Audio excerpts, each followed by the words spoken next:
My name's Staff Sergeant Sean Gregson with the Calgary Police Homicide Unit. First off, I'd like to pass on my sympathies to the families that have been impacted by these events over the last weekend.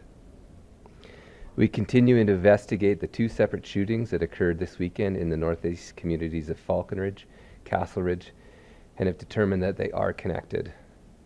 On Sunday, November 13th, one suspect was taken into custody and has since been charged in relation to both those events.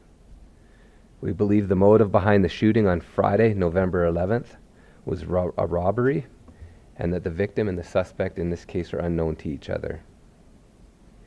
We do believe that the deceased victim of the shooting on Saturday, November 12th, was known to the suspect. We're continuing to investigate the motive behind this shooting and what the relationship between the suspect and the victim were. Earlier in our investigation, we noted that there were similarities between these two cases due to the violent nature of them and also the proximity in location and in time. It became a priority for us, and our team worked around the clock as we employed numerous investigative resources from across the service to find the suspect involved in these shootings. With this arrest, we've removed that threat from the community, ensuring the safety of the public. Taylor Roan, 25 of Calgary, has now been charged with second-degree murder for the November 12th incident and attempted murder and robbery with a firearm in relation to the November 11th incident. His next court date is expected on November 15th. An autopsy occurred this morning on the victim from November 12th, and that's been identified as Nathan Ward, 41 years of Calgary.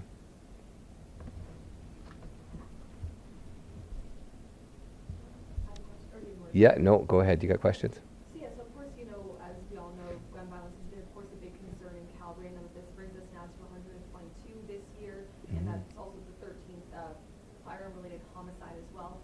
So yeah, take us through that, and what is the police force doing to address that? We're continuing to work with our organized crime unit and other areas of the service. It is a big concern, and we have seen that increase that year. So numerous units across the city or within the service are working towards that. And I guess in terms of the connection between those two shootings, of course, I guess it's interesting that the victim was known in that one case but not in the other. So can you also think more about that connection? And oftentimes when we see a connection like that, it raises questions about things like organized crime, gangs, things of that nature. Can you comment at all on that? Yeah, they're different. The way the situations played out were different. However, the time of the morning that it occurred, very close proximity, and recovered evidence from the scene in both separate locations that led us to believe that there's a possible connection here. So increased awareness around that and focusing on that area led us to some quick conclusions. Are you allowed to say if there's the same gun that was used for both? That'll have to wait for the court proceedings to come out. But you're essentially saying the first shooting on Friday in Castleridge, was that guy just walking out to get in his vehicle to go to work or start his day and just happened to be a victim of pure dumb luck? Wrong place, wrong time? 100%. And then in the second incident, he knew his victim? Yeah, different circumstances, that one, and we believe there's a story connected between them that led to that shooting. Something to that effect. Sort of describe the events surrounding the innocent guys, the robbery, what happened there? Yeah, exactly as Alyssa laid it out there, that somebody was going out to their vehicle in the morning to head to work, and our offender took that as an opportunity to get a vehicle, and that's where that shooting occurred. How is that victim doing now? Are you able to say?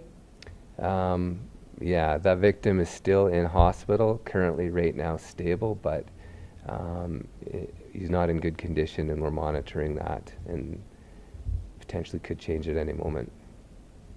And just about that victim as well, do you guys have the age or rough age of that victim? I don't know if I have that with me. I'll ask. Yeah.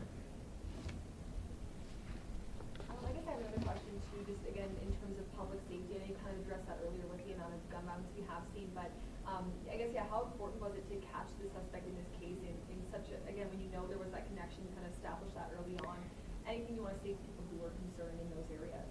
Yeah, when we had 2 shootings in 2 days that we thought were linked, that was a huge concern for us, and that was a big priority. So we are very relieved that we were able to take him into custody very quickly and remove that threat. With that, I think that members of the community can rest at ease a bit that he's gone and in custody and won't be posing a risk anymore. So the concern that this was a person who was very volatile on the loose and we had no idea what it was going to be? Yeah, we really didn't know what to expect there, but 2 shootings, 2 days, same time in the morning. What was going through somebody's head?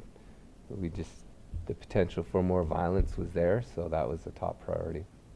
I'm not sure if I missed it or if it was asked. Was he known to police when you finally caught up with this guy? He was known to us, yes. Was there, as this was unfolding, the 2 shootings, 2 days, very quickly, was there an indication at that point that you knew who you were looking for? No, a lot of strong investigative work went into this, and things fell into place where we were able to identify him relatively quickly, and then shortly after that, we were able to locate and apprehend him. How important are public, like tips from the public in cases like this? They're huge. Immense help. Even if it's a little bit of information, that can maybe lead us to talk to somebody else or to a different location.